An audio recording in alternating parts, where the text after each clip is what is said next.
Okay, so for the rectifier circuit at figure 4.3a, let the input sine wave have a 120 volt RMS value and assume the diode to be ideal. Select the resistor value for R so that the peak diode current doesn't exceed 40 milliamps.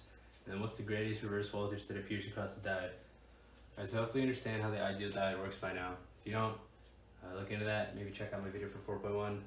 Otherwise, we can kind of speed run this. But I'll say quickly that last remark is that you can assume this diode to either be on or off, right? Let's assume it's off, an open circuit.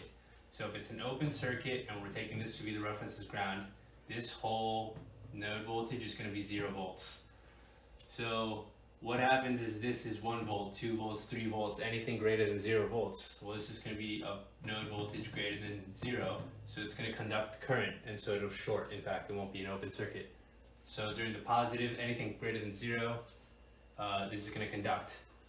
And if it conducts, it's a short circuit, and so the voltage we'll see across the output, VO, if this is just a short, during the positive cycle, that's what you're going to see for VO. And what about if this is like a -1, well that would be a 0, right? So we won't conduct current in that direction, so this is just going to remain to be an open circuit. If this is an open circuit, VO will just be 0, right? So that's how that'll work.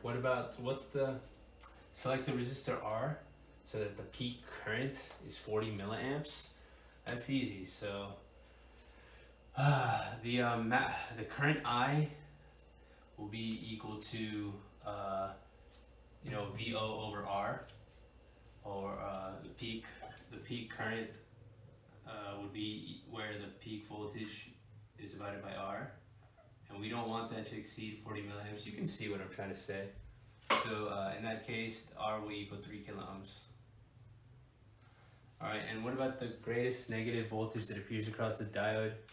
Well, you could probably guess that's a negative 120 volts RMS, but you could use a Kirchhoff voltage law KVL loop. Kirchhoff's voltage law loop to see how that works. So if we go around this loop, you'd have negative VI plus VD plus VO is equal to 0. You can bring the VI over.